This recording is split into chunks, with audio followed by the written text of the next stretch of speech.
नमस्कार. मनीषा स्टॉकमध्ये तुम्हा सर्वांचं खूप खूप स्वागत. दीपक तांबोळी लिखित रंग हळव्या मनाचे हा कथासंग्रह आपण ऐकत आहोत. चला तर मग आजच्या कथेला सुरुवात करूया. कथेचं नाव आहे दिशाहीन. मग काय ठरलं तुझं? कोणत्या फॅकल्टीला घेतोय ॲडमिशन? घरात आल्या आल्या राजेशने नीरजला विचारलं. अर्थातच मेकॅनिकल. नीरजने विश्वासाने म्हणाला, मला खूप इंटरेस्ट आहे मशीन्समध्ये. त्या कशा बनतात, कशा चालतात हे जाणून घ्यायला मला फार आवडेल. शिवाय मेकॅनिकल इंजिनियर्सला पुण्या मुंबईमधल्या फॅकल्टीत खूप डिमांड आहे असं मी ऐकलं आहे. तरी पण मला वाटते की आपण एक ॲप्टिट्यूड टेस्ट करून घेऊया, म्हणजे आपला निर्णय कन्फर्म होईल. तशी गरज तर नाही म्हणा, पण तुम्ही म्हणताय तर करून घेऊया, नीरज म्हणाला. नीरजचा नुकताच CET आणि JEEचा रिझल्ट लागला होता. चांगले मार्क्स मिळाले होते. त्या अगोदर 12वीचा रिझल्ट लागला होता. त्यातही त्याला चांगले मार्क्स होते. नीरजला मुंबईतल्या कॉलेजमध्ये मेकॅनिकल इंजिनिअरिंगला ॲडमिशन घ्यायची इच्छा होती. तिथल्या शिक्षणाला बाहेर चांगली मागणी आहे. शिवाय मुंबईत शिकणारी मुलं स्मार्ट होतात असं त्याचं म्हणणं होतं. मुंबईत नीरजला एका नामांकित कॉलेजमध्ये 1.5 लाख फी भरून विनायासास ॲडमिशन मिळाली. राजेशने स्वतः हॉस्टेल लाईफचा वाईट अनुभव घेतलेला असल्याने नीरजला हॉस्टेलमध्ये ठेवायची त्याची बिलकुल इच्छा नव्हती. म्हणून मग कॉलेजपासून 12 किलोमीटरवरच्या अपार्टमेंटमध्ये कॉट बेसिसवर त्याला फ्लॅट घेऊन दिला. महिन्याला 12,000 भाडं होतं. शिवाय मेससाठी महिन्याला 5,000 रुपये लागणार होते. 5,000 वरचा खर्च असे 22,000 दर महिन्याला पाठवावे लागणार होते. पैशाचा हा चुराडा राजेशला मनातून खटकत होता. अकोल्याच्या कॉलेजमध्ये ॲडमिशन घेतली असती तर हा सर्व खर्च वाचला असता. शिवाय नीरज त्यांच्या डोळ्यासमोर राहिला असता. त्याचा अभ्यास, त्याची प्रगती, अधोगती याचा आढावा त्यांना घेता आला असता. पण नीरजचा मुंबईलाच ॲडमिशन घेण्याचा हट्ट होता. एकुलता एक मुलाचा हट्ट त्याला आणि जयूला मोडता आला नाही. नीरजचं बस्तान बसवून राजेश घरी आला. अकोल्याला घरी परतल्यावर त्याने जयूला सर्व माहिती दिली. मुलगा मार्गाला लागला याचं तिलाही समाधान वाटलं. आपला मुलगा मुंबईच्या एका नामांकित कॉलेजमध्ये शिकतोय असं दोघंही अभिमानाने नातेवाईक आणि इतर परिचितांना सांगू लागले. नीरजचं आयुष्य सुरळीत चालू होतं. दर 2-3 दिवसाआड राजेश आणि जयू त्याला फोन करून हाल हवाल विचारायचे. त्याच्या अभ्यासाबद्दल चौकशी करायची. कॉलेजमध्ये युनिट टेस्ट झाली. त्यात नीरजला सगळ्यात विषयात कमी मार्क्स मिळाले. जयू धास्तावली. राजेश संध्याकाळी घरी आल्यावर जयूने त्याबद्दल त्याला सांगितलं. राजेशने नीरजला फोन लावला. काय रे बेटा, कमी मार्क्स मिळालेत म्हणे तुला? हो बाबा, बहुतेक मुलांना कमीच आहे. ही गोष्ट खरी आहे की काही विषय खरोखर खूप कठीण आहेत. बहुतेक मुलांना ते समजतच नाही आहेत. राजेश स्वतः इंजिनिअरिंगचा डिप्लोमाधारक होता. पहिलं वर्ष आपल्यालाही जरा कठीणच गेलं होतं हे त्याला आठवलं. पण त्याने चिकाटीने अभ्यास करून उत्तम मार्क्स मिळवले होते. हरकत नाही बेटा, चिकाटीने अभ्यास कर. पहिलं वर्ष सर्वांनाच जड जातं. अहो, त्याला विचारा, काही विषयांचे क्लासेस लावायचे असतील तर लावून घे, जयू मध्येच म्हणाले. नीरजने ते ऐकलं. हो बाबा, आमच्या वर्गातल्या ज्या मुलांनी क्लासेस लावले होते त्यांना चांगले मार्क्स मिळाले आहेत. मग तुलाही लावायचे असतील तर लावून घे, राजेश म्हणाला. बरं चालेल, पण बाबा ते क्लासेस खूप दूर आहेत. तिथं जाणार कसं? बाईकशिवाय तिथे जाणं शक्य नाही. बसेस आहेत पण त्यांना खूप गर्दी असते. शिवाय त्या बऱ्याच दूर सोडतात. ठीक आहे, तू चौकशी करून ठेव, मी इथून बाईक पाठवतो. बाबा, बरं पाठवाल तर चांगली रेसर बाईकच पाठवा. तुमच्याकडे आहे तशी साधी बाईक पाठवू नका. राजेशला नीरजची ही डिमांड अजिबात आवडली नाही. तू शिकायला गेला आहेस की मजा करायला, असा प्रश्न विचारायचं त्यांच्या ओठावर आलं. पण त्याने ते मनाला आवर घातला. बरं बघतो, तू अभ्यास नीट कर, एवढं बोलून त्याने फोन ठेवला. 15 दिवसांनी राजेशने सोसायटीचं कर्ज काढून नीरजने सुचवलेल्या ब्रँडची 1.5 लाखांची बाईक घेऊन मुंबईला पाठवून दिली. हे करताना खरं तर तो मनातून नाराजच होता. त्याला त्याचे दिवस आठवले. एक पैशाचा हिशोब ठेवून मोठ्या काटकसरीने त्याने आपलं शिक्षण पार पाडलं होतं. आपल्या शिक्षणाचा वडिलांवर जरासुद्धा भार पडू नये याचा तो आटोकाट प्रयत्न करायचा. दुसरं म्हणजे तो काही धनाढ्य नव्हता. त्याच्या महाराष्ट्र राज्य वीज मंडळाच्या नोकरीत त्याला काही लठ्ठ पगार मिळत नव्हता. आधीच नीरजला दर महिन्याला 22,000 पाठवावे लागत होते. आता बाईकच्या कर्जाचे हप्ते आणि बाईकच्या पेट्रोलचा खर्च त्याच्या डोक्यावर बसला होता. नीरजच्या क्लासेसची फी वेगळीच होती. 5 वर्षापूर्वी त्याने नवीन घर बांधलं होतं. त्याचेही हप्ते सुरूच होते. पण नीरजला हे गणित मात्र समजत नव्हतं. सांगून फायदाही नव्हता. विशेष म्हणजे जयूची त्याला साथ होती. आपल्या एकुलता एक लाडक्या मुलासाठी थोडा खर्च केला तर काय बिघडतं? त्याच्याशिवाय आपल्याला दुसरं कोण आहे, असं तिचं म्हणणं होतं. यावरून दोघांचे नेहमीच वाद होत. आपण कसं काटकसरीत शिक्षण पार पाडलं याबद्दल राजेश सांगू लागला की जयू म्हणायची, तो तुमचा काळ होता हो, आता तसं शक्य नाही. प्रत्येकजण आपापलं नशीब घेऊन येत असतो. आज आपली आर्थिक परिस्थिती बरी आहे, मग तुमच्यासारखं नीरजने काटकसरीत शिक्षण का करावं? असाही तो काही उगीच पैसे उडवणारा मुलगा नाही आहे. तिने असं म्हटलं की राजेश चूप व्हायचा. दिवाळीत नीरज घरी आला. आईला म्हणाला, आई बाहेरचं खाऊन आम्ही खूप कंटाळलो आहे गं. आम्ही मुलांनी आता ठरवलं आहे की घरीच सगळ्यांनी मिळून स्वयंपाक करायचा. मेसचे पैसेही वाचतील आणि शुद्ध सात्विकही खायला मिळेल. जयूला आपला लेक काटकसर करतोय हे पाहून त्याचं खूप कौतुक वाटलं. तिने मग त्याला भाज्या, वरण भात, पोळ्या कशा करायच्या ते शिकवलं. राजेशला मात्र नीरजने स्वयंपाक शिकण्याच्या भानगडीत न पडता अभ्यासावर लक्ष केंद्रित करावं असं वाटत होतं. त्याने तसं बोलूनही दाखवलं. तेव्हा जयू त्याला म्हणाली, अहो, बाहेरगावी राहून शिकणाऱ्या मुली सहसा स्वयंपाक घरीच करतात, मेस लावत नाही. मग या मुलांनी तसं केलं तर बिघडलंय कुठे? आणि तुम्हाला हवी तशी काटकसर तर तो करतोय, तर करू द्या ना. राजेश चूप बसला. अभ्यासावर परिणाम होणार नसेल तर राजेशलाही तशी काही हरकत नव्हती. दिवाळीनंतर लगेचच नीरजची सेमिस्टर परीक्षा झाली. पेपर्स चांगले गेलेत असं त्याने आईवडिलांना फोन करून सांगितलं. जयू आणि राजेश दोघांनी सुटकेचा निश्वास सोडला आणि ते त्याच्या रिझल्टची वाट पाहू लागले. दुसरं सेमिस्टर सुरू झालं. जयू त्याला फोन केल्यावर त्याच्या जेवणाचे हालहवाल विचारायची. मी आता खूप चांगला स्वयंपाक करतोय आई. माझ्या मित्रांना माझ्या हातच्या भाज्या खूप आवडतात. यूट्यूबवर पाहून मी बऱ्याचदा नवनवीन पदार्थ बनवतो, तेही त्यांना खूप आवडतात, असं तो आनंदाने सांगायचा. जयूला खूप बरं वाटायचं. राजेश त्याला वारंवार रिझल्टबद्दल विचारायचा. त्यावर त्याचं अजून लागला नाही, लागला की कळवेन असं उत्तर ठरलेलं होतं. एक दिवस नीरजने जयूला फोन करून रिझल्ट चांगला लागल्याचं सांगितलं. 5 पैकी 4 विषयात तो नापास झाला होता. जयूला तर धक्काच बसला. ही बातमी राजेशला कशी सांगावी हेच तिला कळेनासं झालं. राजेश नीरजसोबत तिलाही दोष देणार होता. संध्याकाळी तो घरी आल्यावर तिने भीत ही बातमी त्याला सांगितली. ती ऐकून राजेशही गंभीर झाला. एवढा हुशार मुलगा चक्क 4 विषयात नापास व्हावा याचा त्यालाही जबरदस्त धक्का बसला. त्याने ताबडतोब नीरजला फोन लावला. बेटा, असं कसं झालं? तू तर चांगला अभ्यास केला होतास ना?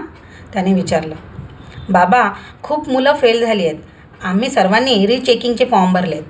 माणसाचं एक असतं, आपल्यासोबत दुसऱ्यांचंही वाईट झालं आहे हे पाहून त्याच्या दुःखाची तीव्रता कमी होते. राजेशचंही तेच झालं.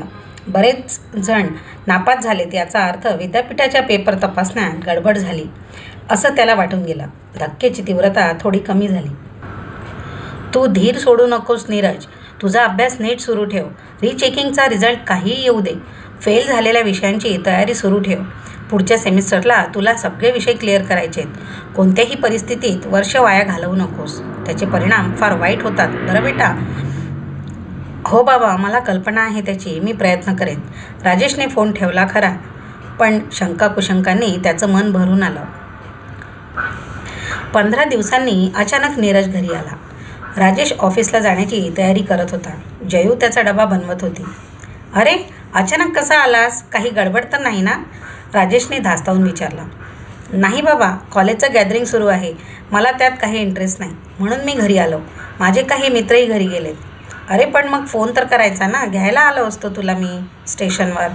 मी काही आता लहान नाही राहिलो बाबा, आणि मला तुम्हाला दोघांना सरप्राईज द्यायचं होतं.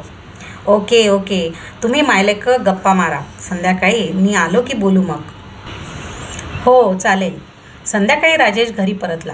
फ्रेश होऊन चहा घेतल्यानंतर राजेशने नीरजला डायनिंग टेबलवर बोलावलं. नीरज थोडा अस्वस्थ वाटत होता. अरे, तुझा रिचेकिंगचा रिझल्ट लागला की नाही? जयूने विचारला. नीरजने मान खाली घातली आणि हळूच आवाजात म्हणाला, आई बाबा, मी तुमच्याशी खास बोलण्यासाठीच आज अचानक आलो आहे. मी एक निर्णय घेतला आहे. मी इंजिनिअरिंग सोडतोय. काय? दोघंही मोठ्याने ओरडले. हो आई बाबा, माझा रिचेकिंगचा रिझल्ट लागला. मी त्या 4ही विषयात फेल झालो आहे.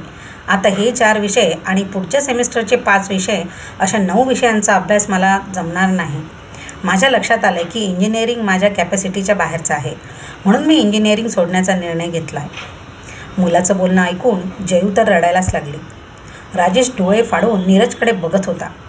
आतापर्यंत त्याने नीरजसाठी खर्च केलेल्या पैशाचा हिशोब त्याच्या डोळ्याभोवती नाचू लागला. आतापर्यंत 5 लाखांच्या वर खर्च झाला होता आणि हाती 0 आलं होतं. जरा वेळाने तो सावरला. स्वतःच्या संतापावर नियंत्रण ठेवून तो म्हणाला, असा आताताई निर्णय घेऊ नकोस. नेटानं अभ्यास कर. केलास तर तुला हे सुद्धा विषय निघून शकतात. माझ्या मित्राच्या मुलाचे तर 5ही विषय राहिले होते, पण त्याने ते पुढच्या सेमिस्टरला क्लिअर केले. पहिल्या वर्षी असे प्रॉब्लेम्स येतातच. एवढं काय घाबरून जायचं त्यात? पण बाबा, मला त्यात इंटरेस्टच उरलेला नाही. तुम्हाला माहिती आहे बाबा, मेकॅनिकलला सध्या कुठलीच व्हॅल्यू राहिली नाही आहे. थ्रू आउट डिस्टिंक्शन मिळवून पास होणाऱ्या मुलांनाही नोकऱ्या नाही आहेत. 3-4 वर्षापासून घरी बसलेत. नाहीतर 5-5 हजारावर नोकऱ्या करत आहेत. दरवर्षी लाखो इंजिनियर्सचं प्रोडक्शन होतं आहे. कुणाला नोकरी देणार? समजा मी पास होत गेलो तरी शेवटी माझ्या हातात काय येणार? तर फक्त डिग्रीचे कागद, ज्यांना कसलीही किंमत नाही. अशी कशी किंमत नाही? जेव्हा सरकारी खात्यात जागा निघतात तेव्हा हेच तर कागद कामास येतात ना. पुढे तुला जर MS करावंसं वाटलं तर हेच कागद उपयोगी पडणार आहेत. याच कागदांवर तुम्ही किती उच्च शिक्षित आहात हे कळतं. याच कागदांमुळे तुम्हाला समाजात इज्जत मिळते. राजेश चिडून म्हणाला, बाबा, तुम्ही अजून हे जग पाहिलं नाही आहे. या जगात काय काय घडतं याची तुम्हाला कल्पनाच नाही. त्याच्या या बोलण्यावर राजेश स्तब्धच झाला. एक 18 वर्षाचं पोरगं संपूर्ण देश फिरलेल्या 45 वर्षाच्या प्रौढ माणसाला म्हणत होता की तुम्ही जग बघितलं नाही आहे. नीरज, तू तुझ्या बापाला म्हणतोय असं? जयू ओरडून म्हणाली. नीरज वरमला. बाबा, मला काय म्हणायचं ते समजून घ्या आधी. तुम्ही जुन्या पिढीतले लोक.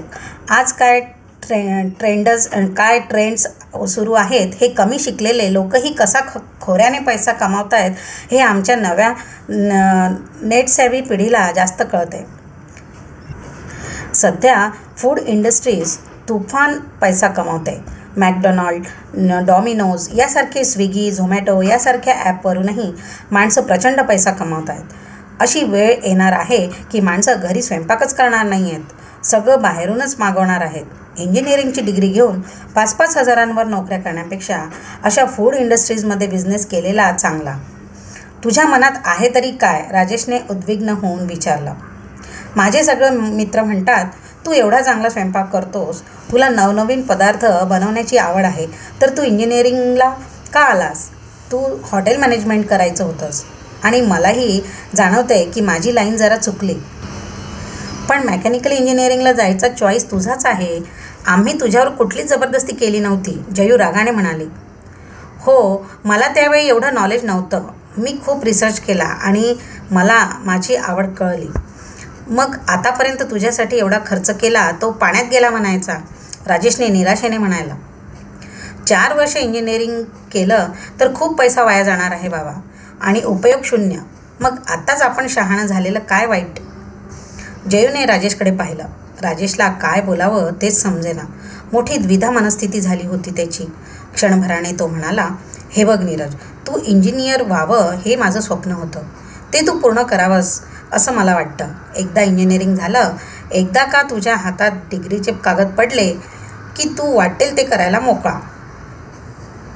तोपर्यंत प्लीज आम्हाला त्रास देऊ नकोस. आम्हाला तुझे ते कागदच हवे आहेत. लक्षात आलं ना तुझ्या? नीरजचा चेहरा आकसला. तो रडू लागला. मला इथे कोणीच समजून घेत नाही. माझ्या काय इच्छा, काय आकांक्षा आहेत याचा कुणालाच काहीच देणं घेणं नाही. स्वतःच्या इच्छा मात्र लादताय माझ्यावर.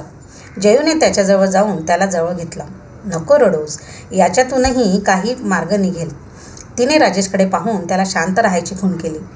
राजेश तिथून उठला आणि बैठकीत जाऊन बसला. त्याच्या मनात वादळ उठलं होतं. नीरजचा निर्णय त्याला अजिबात आवडला नव्हता. नीरजला फोन आला म्हणून तो बाहेर अंगणात जाऊन जरा बोलू लागला. ही संधी साधून जयू राजेशजवळ गेली आणि म्हणाली, अहो, त्याच्यावर असं चिडू नका. तुम्हाला माहिती आहे ना, आजकाल मुलं थोडं काही बोललं की लगेच जीवाचं काही बरं वाईट करून घेतात. राजेशने मान डोलावली. त्याच्याच मित्राने मुलाने सदोदित मोबाईलवर गेम का खेळत असतो असं विचारून त्याच्या हातून मोबाईल हिसकावून घेतल्यामुळे आत्महत्या केली होती हे त्याला आठवलं. आजकालच्या मुलांमध्ये अपमान, कष्ट, दुःख सहन करण्याची ताकदच उरली नव्हती हे त्यालाही माहिती होतं. पण आपल्या मुलाने असं करिअरशी खेळत राहावं हे त्याला अजिबात पसंत नव्हतं. हो, पण म्हणून मी नेहमी त्याच्या मर्जीसारखंच वागायचं का? तो रागाने म्हणाला. तशी जयू तोंडावर बोट ठेवत म्हणाली, ओरडू नका, तो ऐकेल. जरा शांततेने घ्या. खूप काही बोलायचं असं असूनही राजेश तिथे चूप बसला. जेवताना राजेश नीरजला समजावत म्हणाला, हे बघ नीरज, आता लगेच तुला हॉटेल मॅनेजमेंटला ॲडमिशन मिळणार नाही. त्यासाठी जून महिन्याचीच वाट पाहावी लागणार. आमचं असं म्हणणं आहे की हे वर्ष तू पूर्ण करावंस. समजा तुला नाहीच जमलं तर हे घे तू हॉटेल मॅनेजमेंटला ॲडमिशन. पण समजा तुला मेकॅनिकल इंजिनिअरिंगमध्येच इंटरेस्ट वाटू लागला, तू सगळे विषय सुटलास तर हे सुद्धा तू सुरू ठेवू शकतोस. हा मुद्दा नीरजला पटला. त्याचा चेहरा उजळला. हो चालेल, पण मला नाही वाटत माझे विषय निघतील. ठीक आहे, पण तू निगेटिव्ह थिंकिंग का ठेवतोस? जे करशील ते फुल डिवोशनने कर, एवढंच आमचं म्हणणं आहे, जयू म्हणाली. नीरजने हसून मान डोलावली. बाप लेखातलं तणाव दूर झालेला पाहून जयूला जरा हायसं वाटलं. वार्षिक परीक्षा झाल्या.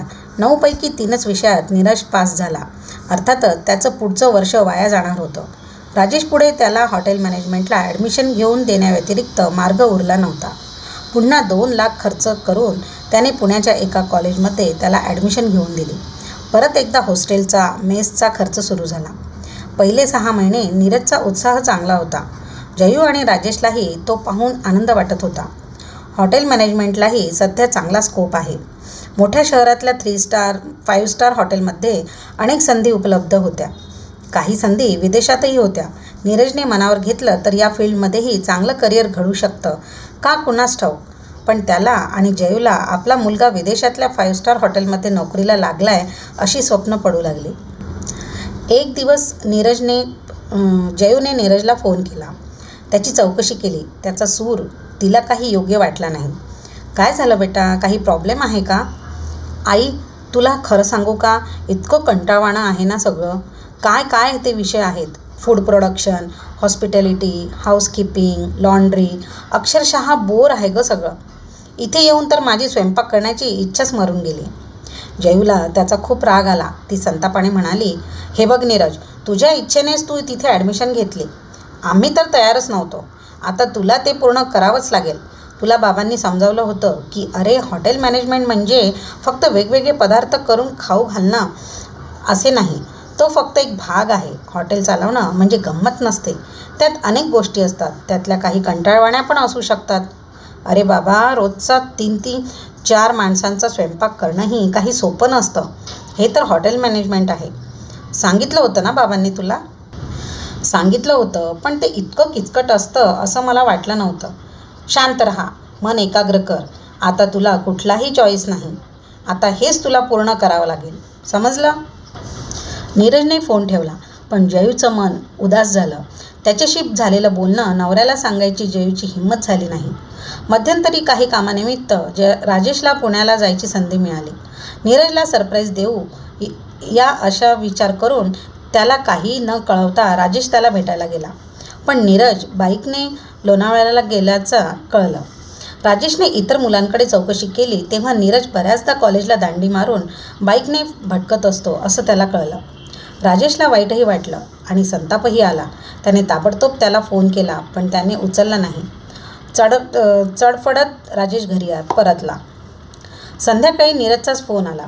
आपला मोबाईल रूमवरच राहून गेला होता, त्यामुळे उचलता आला नाही असं तो म्हणाला. तसंच आपण बाईकवर निष्कारण भटकत नसून हॉटेल्सची कार्यपद्धती बघायला जातो, असं त्याने राजेशला समजावलं.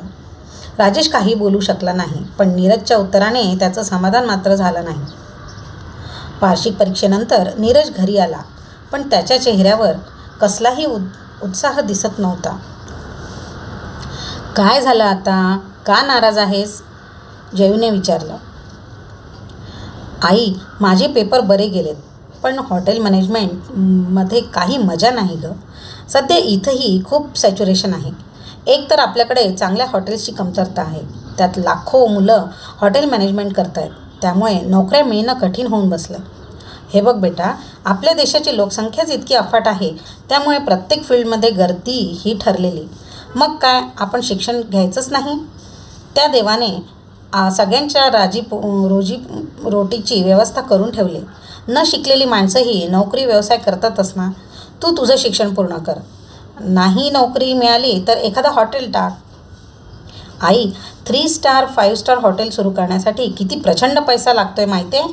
तेवढी ऐपत आहे का आपली? त्याने एकदम ऐपत काढल्यावर जयूने संतापाने त्याच्याकडे पाहिलं. आमची ऐपत काढू नकोस. हॉटेल काय फक्त 3 स्टार 5 स्टारच असतात? आपल्या अकोल्यात किती अशी हॉटेल्स आहेत रे? साधारण हॉटेलही चालतातच ना अकोल्यातली. तुम्हा आजकालच्या मुलांना सगळं काही उच्च दर्जाचं लागतं.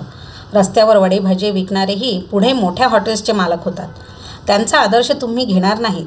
मुंबईच्या ऑर्किड हॉटेल्सचे मालक विठ्ठल कामत यांचं चरित्र वाच एकदा. माहीत आहे मला ते. आणि तरीही असं बोलतोयस? नीरज चूप बसला. मुलाच्या या दिशाहीन वागण्याला कंटाळून जयू त्याची कुंडली घेऊन ज्योतिषाकडे गेली.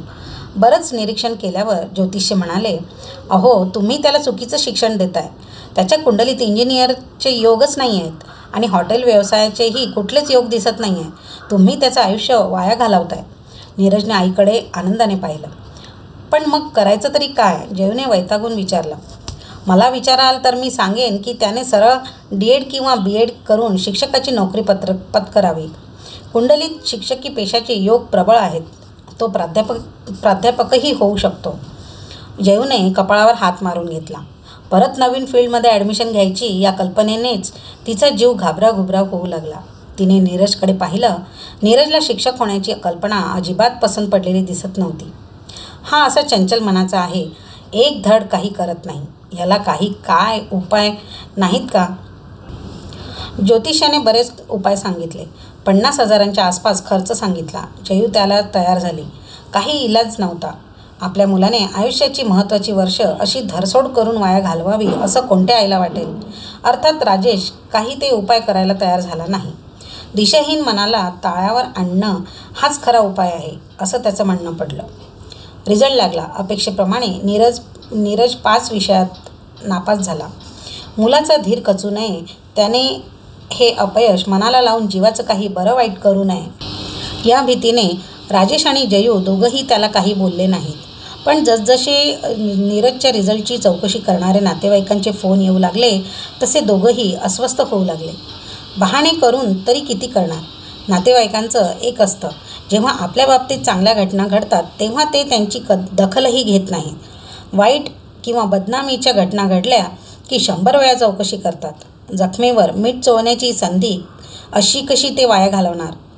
एक दिवस राजेशचा संयम संपला. मोबाईलवर गेम खेळत असलेल्या नीरजच्या हातून त्याने मोबाईल हिसकावून घेतला. नीरज, तुला काही गांभीर्य आहे की नाही? एवढा नापास होऊनही कसलंच टेन्शन तुझ्या चेहऱ्यावर दिसत नाही.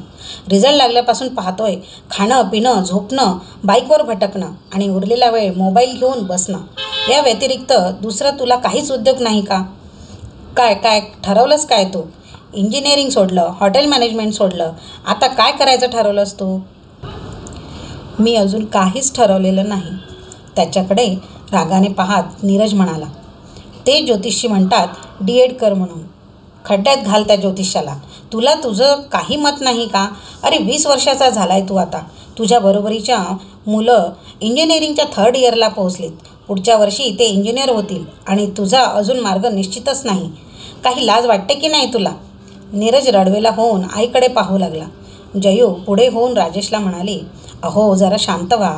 असं डोक्यात राग घालून कसं चालेल? सापडेल काहीतरी मार्ग. तुम्ही दोघं मला काय करोडपती समजता का? जवळजवळ 10 लाख खर्च झालेत आतापर्यंत. काही उपयोग झाला? 2 वर्ष वाया गेलीत आणि 3रं वर्षही वाया घालवणार आहेत साहेब. तुला माहीत नाही, लोकांच्या प्रश्नांना उत्तर मला द्यावी लागतात. किती दिवस खोटं बोलणार? जयूला नवऱ्याची अडचण समजत होती. तिलाही तर महिला मंडळातल्या आणि शेजारपाजारच्या बायका नीरजबद्दल विचारून बंडावून सोडायच्या आणि पुरुषांपेक्षा बायका जास्तच चहाटळ असतात असं जयूचं मत होतं. राजेशचा संताप पाहून ती नीरजला आतल्या खोलीत घेऊन गेली. त्या प्रसंगानंतर नीरज अबोल झाला. त्याचं बाहेर भटकणं कमी झालं. त्याचे सगळे मित्रही पुढे निघून गेले होते. जे काही अकोल्यात होते ते भेटल्यावर त्याची टिंगलटवाळी करायची. नीरज अजूनही निराश होऊन घरी परतायचा. एक दिवस तो जयूला म्हणाला, आई, मी वडापावची गाडी सुरू करू? मुंबईला वडापाववाले खूप श्रीमंत झालेत. जयूला भडभडून आलं. इतका हुशार मुलगा, ज्याची इंजिनियर होण्याची स्वप्न पाहिली आपण, आज सामान्य मुलासारखा वडापावची गाडी टाकणार. तिला त्या विचारानेच कसं तरी झालं. पदराने डोळे पुसत ती त्याला म्हणाली, इतकी वाईट वेळ नाही आली बेटा आपल्यावर. तू अजूनही विचार कर, कुठंतरी ॲडमिशन घे. हे वर्ष तरी वाया घालवू नकोस. आई, काय करावं तेच मला सुचत नाही आहे. डोकं नुसतं चक्रावून गेलं आहे. सगळीकडे नुसता अंधार दिसतोय. आजकाल कुठंही ॲडमिशन घ्यायला जा, पैशाचा चुराडा नुसतं चुराडाच असतो. त्यामुळे बाबांना ते सांगायची मला भीती वाटते. असं वाटतं आपल्याला तेही नाही जमलं तर. जयूला त्याची अवस्था समजत होती, पण काहीतरी करावं तर लागणारच होतं. तिला अचानक एक कल्पना सुचली. नीरज, तू 12वीच्या बेसवर BScला का नाही जात? आजकाल मायक्रोबायोलॉजीसारखे वेगवेगळेच विषय आहेत. ते फारसे कठीण जाणार नाहीत आणि तुझं वर्षही वाया जाणार नाही. शिवाय पुढे नेटसेटच्या परीक्षा देऊन तू प्राध्यापकही होऊ शकतो. नीरजला ती कल्पना पटली. तो तयार झाला. जयूने राजेशलाही ते पटवून दिलं. राजेश आता या ॲडमिशन प्रक्रियेलाच कंटाळला होता. नीरजने त्याला पटेल ते करावं अशी त्यांनी भूमिका घेतली. एक दिवस राजेशचा कॉलेजचा मित्र रात्री जेवायला आणि राहायला घरी आला. नीरज तेव्हा बाहेर गेला होता. गप्पांच्या ओघात नीरजचा विषय निघाला तेव्हा राजेशने त्याला नीरजबद्दल सगळं सांगितलं.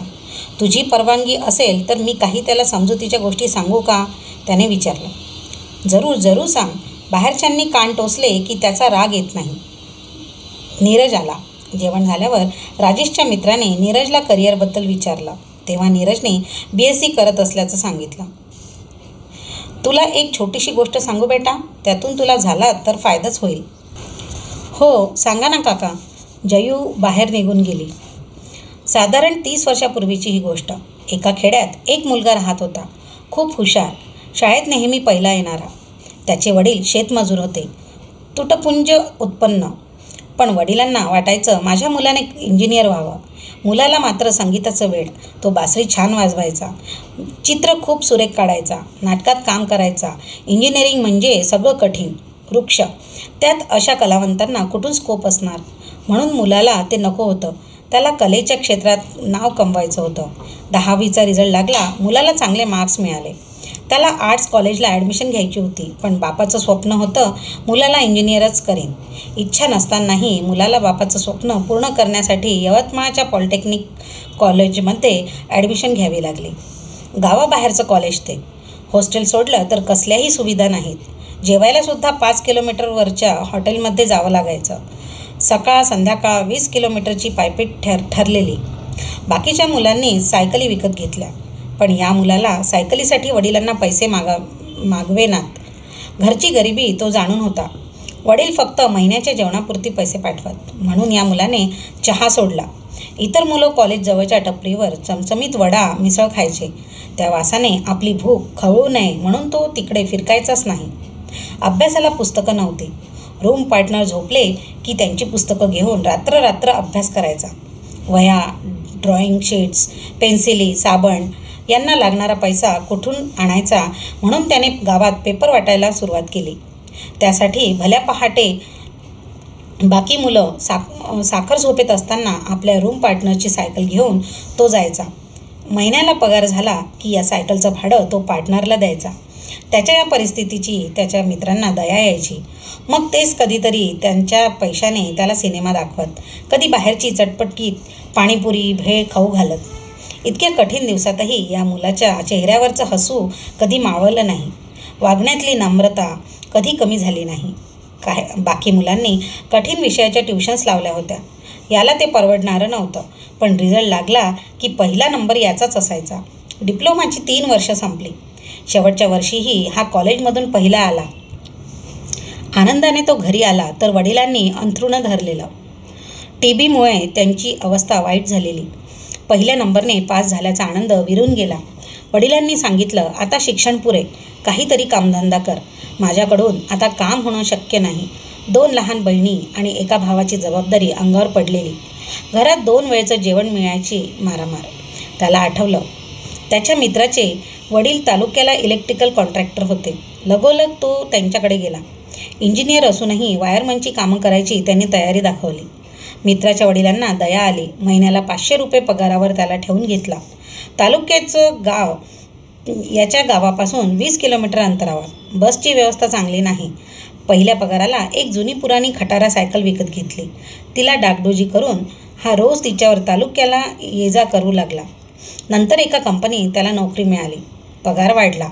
2-3 वर्षांनी एका सरकारी खात्यात जागा निघाल्या. त्यात ह्याची निवड झाली. पण अजून संघर्ष संपला नव्हता. आईवडिलांचं आजारपण, 2 बहिणींची लग्न, धाकट्या भावाचं शिक्षण अंगावर होतं.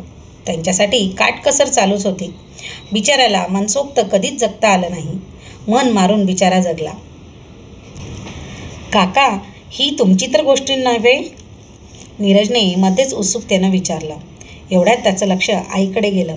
ती डोळ्याला पदर लावून मुसमुसत होती. राजेशचेही डोळे भरून आले होते. अरे वेड्या, तुझ्या अजूनही लक्षात आलं नाही? ही तुझा बाप राजेशची गोष्ट आहे. नीरज चपापला. आई का रडते हे त्याच्या लक्षात आलं. पण बाबांनी मला हे कधी सांगितलं नाही. कसं सांगणार? आपल्या दुःखाची, कष्टांची सावली आपल्या मुलावर पडावी असं कोणत्या बापाला वाटतं? नीरज खाली मान घालून बसला. आपल्या वडिलांसारखं कष्टमय जीवन आपल्या वाट्याला कधीच आलं नाही याची जाणीव त्याला झाली. आता बघ, तुझ्या आयुष्याशी तुझ्या बापाच्या आयुष्याची तुलना करून बघ. इतक्या प्रतिकूल परिस्थितीतही तुझ्या वडिलांनी हार मानली नाही. त्यांची आवड, स्वप्न, महत्त्वाकांक्षा वेगळी होती, पण केवळ वडिलांच्या इच्छेखातर त्यांनी आपल्या स्वप्नांना तिलांजली देत इंजिनिअरिंग केलं. तेही रडत कुथत नाही, तर सर्वस्व ओतून पहिल्या क्रमांकाने पास होऊन. हे असं सर्वस्व ओतण्याची भावना तुम्हा मुलांमध्ये का नाही? कुणीतरी सांगितलंय मेकॅनिकल इंजिनिअरिंगमध्ये राम नाही, म्हणून तू सगळं रामराम ठोकला. हॉटेल मॅनेजमेंट सुरुवातीला आवडलं, पण नंतर आवडेनासं झालं म्हणून तू तेही सोडून दिलंस. काय करायचं तुझ्या बापाने? तुझ्या लहरी खातर लाखो रुपये बर्बाद करायचे? अरे, तुझ्या बापाचा मी रूम पार्टनर होतो. त्याचं संपूर्ण आयुष्य मी माझ्या डोळ्याने बघितलं. तुझ्या मोबाईलच्या किमती एवढेसुद्धा पैसे त्याने आपल्या शिक्षणाला खर्च केले नसतील. आता मात्र नीरजला गहिवरून आलं. वाया गेलेली 2 वर्ष आणि या 2 वर्षात झालेली पैशाची उधळपट्टी त्याच्या मनाला कुठेतरी बोचू लागली. सॉरी काका, मला सॉरी म्हणून काय उपयोग? माफी तू आईवडिलांची माग. मुलं जेव्हा नालायक निघतात ना, तेव्हा आईवडिलांच्या मनाला किती यातना होतात हे तुला आता नाही, तू स्वतः बाप होशील तेव्हा कळेल. मी माझ्या आईवडिलांना अशाच यातना दिल्या. 3 वर्षाचा डिप्लोमा मी 5 वर्षातही पूर्ण केला नाही. शेवटी बापाने मला आमच्या किराणा दुकानावर बसवलं. आज माझी मुलं मला त्रास देतात, तेव्हा मला बापाच्या यातना कळतात. घरात शांतता पसरली. वातावरण एकदम जड होऊन बसलं. जयूला काहीतरी बोलायचं होतं, पण राजेशने तिला गप्प राहण्याची खूण केली. शेवटी मित्रानेच शांततेचा भंग केला. सॉरी बेटा, मी तुला खूप बोललो. राग मानू नको. तुझ्या भल्यासाठीच मी बोललो. अजूनही वेळ गेलेली नाही. ठाम निर्णय घे. आवडो न आवडो, एक काहीतरी शिक्षण पूर्ण कर. तुझ्या आईवडिलांची सगळी स्वप्न तुझ्याभोवती केंद्रित झालेली आहेत. त्यांना असा तडा जाऊ देऊ नकोस. 2 दिवसांनी नीरज राजेशला म्हणाला, बाबा, मला परत मेकॅनिकल इंजिनिअरिंगला ॲडमिशन घ्यायची. काय? आता परत कुठलं खूळ तुझ्या डोक्यात शिरलं आहे? तू तर BScला ॲडमिशन घेणार होतास ना? नाही बाबा, मी तो विचार आता कॅन्सल केला आहे आणि मी इंजिनिअरिंग मुंबईला नाही, इथे अकोल्यातच करणार आहे. अरे पण मग तुला परत CET आणि JEE द्याव्या लागतील. हो, देईन मी. आणि क्वालिफायही नक्की होईल. आणि हो बाबा, मला फक्त ॲडमिशनसाठी तात्पुरते पैसे द्या. मी माझ्या मित्रांच्या वर्कशॉपमध्ये पार्ट टाईम जॉब शोधला आहे. त्याच्या पगारातून मी तुमचे पैसे परत फेडेन. राजेशने त्याला जवळ घेतलं.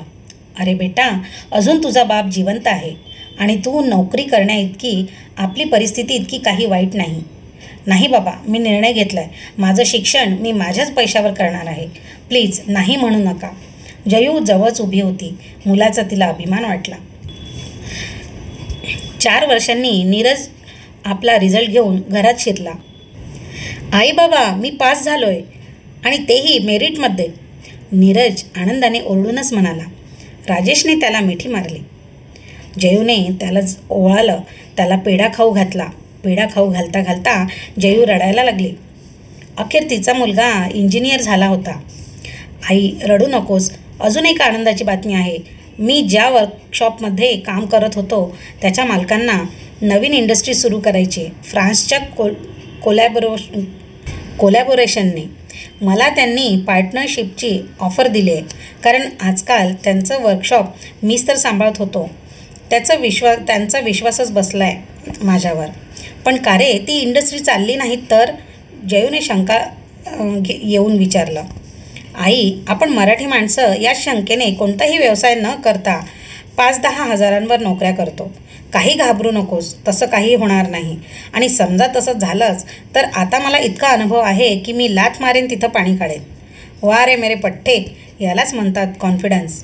राजेश त्याच्या पाठीवर थाप मारत म्हणाला. नीरज बाहेर गेल्यावर राजेश जयूला म्हणाला, अगं, त्या ज्योतिषालाही पेढे देऊन ये. नीरजच्या कुंडलीत इंजिनिअरिंगचे योग नाही आहेत असं तो म्हणत होता ना.